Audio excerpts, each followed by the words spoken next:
The film begins with a house at night. The owners, Larry and Gina Wharton, come home from a night of drinking. While Gina goes upstairs, Larry stays downstairs to read some mail. However, he finds that the lights don't work. Gina calls out for him, and so he rushes upstairs. In their bedroom, they find a big red box. Larry assumes one of the workers must have left it. On top of the box is the message for the collection. The box suddenly moves. Larry opens the box and is shocked to find what's inside. A hand suddenly reaches out and grabs Larry. After the opening credits, we see another two-story house having some construction. Among the workers are an exterminator and a man named Arkin. The family living in the house is Michael, his wife Victoria, their teenage daughter Jill, and their little girl Hannah. Michael asks for Arkin to finish putting bars on the windows today. While outside, Arkin smokes a cigarette while putting up the remaining bars. After he finishes, Michael pays Arkin for his work and throws in a little extra for Arkin's daughter Cindy. Michael tells him to cherish his daughter, since they get all weird once they hit their teens. Arkin thanks him and drives off. Later, at home, Arkin and his wife Lisa go to the kitchen, where she asks him for the money. It turns out that Lisa owes money to loan sharks, and the deadline is tonight. She's planning on running away with Cindy since she can't pay them, but Arkin promises to get the money for her debt by midnight. Arkin calls Roy and wants to see him immediately. They meet at a sleazy strip club and talk inside Roy's car. Arkin is an ex-convict and Roy helped him out while in prison. Arkin has been repaying Roy by picking locks and stealing things for him. Arkin tells Roy that he's been casing the house he's been working on. Michael is a jewel broker and has a valuable jewel hidden in a safe. The family is out of town now, and he needs Roy to pay him tonight. Roy finally agrees to the change of plans and allows Arkin to leave. Arkin drives back to the house at night, and we see that the house is in the middle of nowhere. He puts on a mask and grabs his tool bag. As he sneaks towards the house, he is suddenly attacked by a newly placed dog.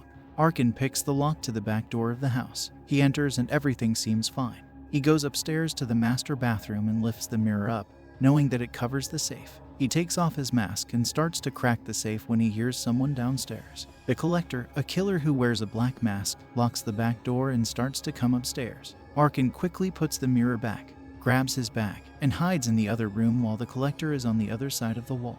The collector goes into the bathroom, and Arkin sneaks downstairs. He tries to leave but finds that there are several locks on the top of the back door, all of which are now locked. There are also several locks on the front door as well. Arkin decides to find another exit, but for his family's sake, he finally decides to stay in the house to get the jewel.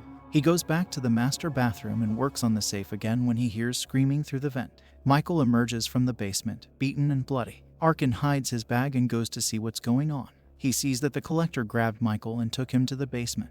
Arkin, having seen the whole thing, decides to call 911. He picks up the phone and doesn't see that a spike has been placed in the receiver. When he puts it to his ear, it stabs him. He decides to leave through a window, but he finds that they are all boarded up. He tries to remove the boards, but some hidden blades slam down on his hand. He tries to go to another door by the dining room, but he slices his face on hidden razor-sharp wires tied across the room. He realizes that there are several traps hidden around the house. The floor of the dining room is filled with bear traps. Arkin goes to the kitchen to get scissors, but finds that it's booby-trapped. The collector is roaming around the house. Arkin tries to go up the staircase, but finds that nails have been placed on the steps. With the collector coming closer, Arkin has two choices: go upstairs or go to the basement. He chooses the basement. Arkin uses his flashlight to see when he gets startled by something.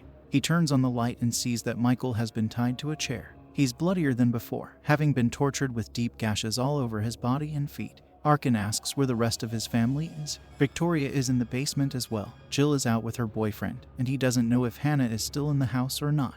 Michael tells him that he has a gun in the safe upstairs and gives him the combination. Arkin has Michael quiet down and goes into the other room, where he finds Victoria chained to a bathtub. She also has duct tape pinned over her eyes. Arkin removes a gag from her mouth and calms her down.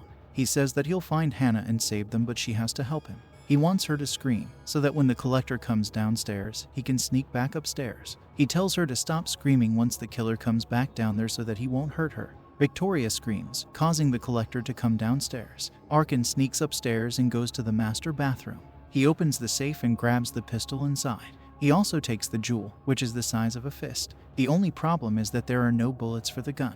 The collector holds Victoria's tongue with a wrench and threatens to cut her tongue off, but doesn't do anything. Arkin looks all over for Hannah, but doesn't find her. He hears a noise coming from a closet. He opens the closet and finds a big red box inside, which is moving. He opens the box and Larry lunges out. His legs are chained to the box. Arkin asks him who he is and what he's doing there. Larry explains that the collector collects people. When he finds someone that he likes, he'll capture them in the box and use them as bait for his next victims. He'll kill everyone else, like his wife Gina. Larry yells for Arkin to get out while he still can, but Arkin puts him back in the box. Arkin goes into Jill's room and sees that the window is wide open. He doesn't see that the floor is covered in some yellow-orange substance. Arkin takes a couple of steps in it and realizes that it's acid.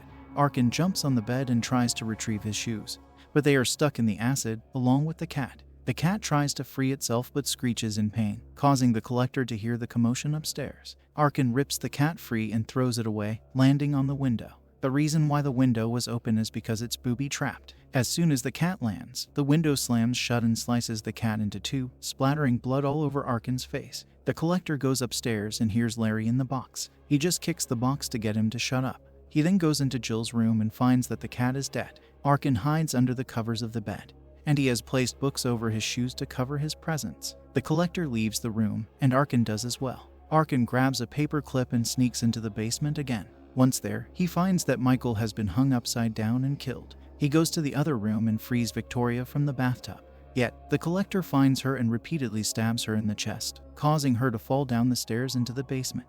Arkin hides under a desk as the collector drags the still-alive Victoria back to the tub. Arkin uses the opportunity to escape back upstairs. The collector sews Victoria's mouth shut and records her screams. Arkin breaks a window with a lamp to try to escape, but then hears a car outside. Jill and her boyfriend Chad are fooling around in Chad's car. The collector also hears the car and goes upstairs. Arkin tries to warn them not to come in the house, but it starts to rain outside, causing his screams to go unnoticed. Jill and Chad go inside the house and continue to fool around, oblivious to all the traps around them. They go to the kitchen, where Chad rips Jill's blouse open and takes off her bra. Arkin sneaks downstairs and crawls underneath the dining room table. Jill eventually notices the collector nearby and becomes scared. The collector readies his knife and approaches the couple. He stabs Chad through the hand and pushes him through the doorway, where a trap causes a cleaver to slice his fingers off. Chad then steps into the dining room, where his leg gets stuck in a bear trap. He falls to his knees, causing his other leg to get caught. He finally falls backwards, where he is graphically killed by a plethora of bear traps. The collector grabs Jill and locks the back door again. She calls 911, but he pulls her away before she can say anything. Arkin sets off an alarm clock upstairs, causing the collector to go investigate.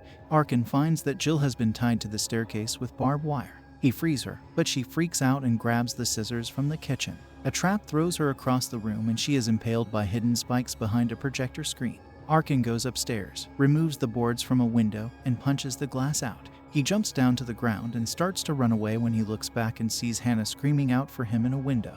He then sees the collector making his way towards Hannah, having heard her screams. Arkin runs back to the house, but the collector reaches Hannah first. He corners her on the staircase, but Arkin shows up and pistol whips him. He carries Hannah to her room and locks the door. They hear the collector trying to break down the door. Arkin comes up with an idea. Hannah and Arkin stay off the floor. The door bursts open and Arkin breaks the fish tank, covering the floor with water. Hannah then pushes her TV onto the floor. However, the collector has pushed Larry through the door, and so Larry is electrocuted to death. The collector throws knives at Arkin, but he manages to escape with Hannah to another room. Arkin turns around and gets a fish hook through his eyebrow. There are several hooks dangling from the ceiling. The collector uses Larry's body as a battering ram on the door. Arkin sends Hannah down a laundry chute, which sends her to the basement. Before Arkin can go down the chute, the collector breaks through the door and grabs him. While they fight, Arkin rips the collector's mask off. The collector knocks Arkin out and puts his mask back on. Arkin has been placed in the basement.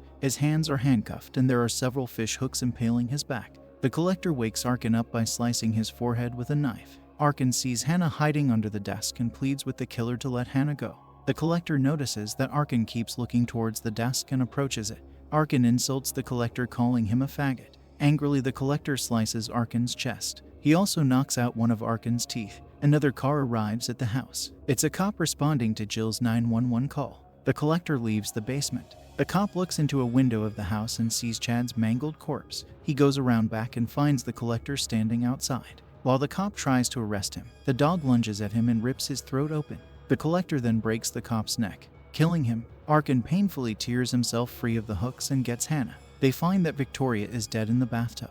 Arkin sees that the collector has filled the tub with gasoline and realizes that he plans to burn the house down.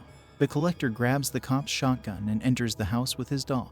To get out of the basement, Arkin ties himself to Hannah and crawls through the laundry chute. He pulls Hannah up just before the dog attacks her. Arkin then lights a toilet roll on fire and puts it in a trash can. When the dog goes upstairs to attack them, Arkin shoves the flaming trash can into the dog's head, killing it. Arkin fights the collector and knocks the shotgun into the basement. They beat the crap out of each other and Arkin knocks the collector into the basement. The collector grabs the shotgun and blasts his way through the door. He finds Arkin holding Hannah nearby. He shoots at them, but realizes that he's been fooled. He just shot at a mirror. Arkin and Hannah are actually behind him. Arkin releases the wire for the chandelier, causing it to crush and stab the collector. Arkin and Hannah make it outside and run off. The collector, wounded, also leaves the house. They get to a road, where Arkin sees a swarm of cops heading their way. He has Hannah stay by the side of the road. He runs into the middle of the road to flag them down, only to get hit by a cop car. Arkin, dazed, looks to Hannah and sees the collector sneaking up behind her. He yells out for her as he grabs her, but he sees that the man who grabbed her is a police officer. Hannah is safely placed in a cop car. As Arkin is put in a stretcher and loaded into an ambulance, the house explodes in the distance. Arkin tells a police officer that he saw the collector's face. The cops have found an address fitting the suspect's description and leave to investigate. Suddenly, a van crashes into the ambulance, causing it to flip over until it lands upside down. The van moves closer to the ambulance. The collector opens the ambulance and throws a knife into the paramedic's eye, killing him. He then uses another knife to cut Arkin free of the stretcher. Arkin begs and pleads with the collector to let him go.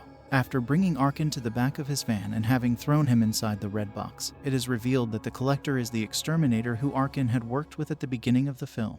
After the end credits, we see the collector watching a slideshow while sitting on top of the red box. Inside, Arkin yells that he's going to kill him once he gets out. The collector kicks the box to shut him up.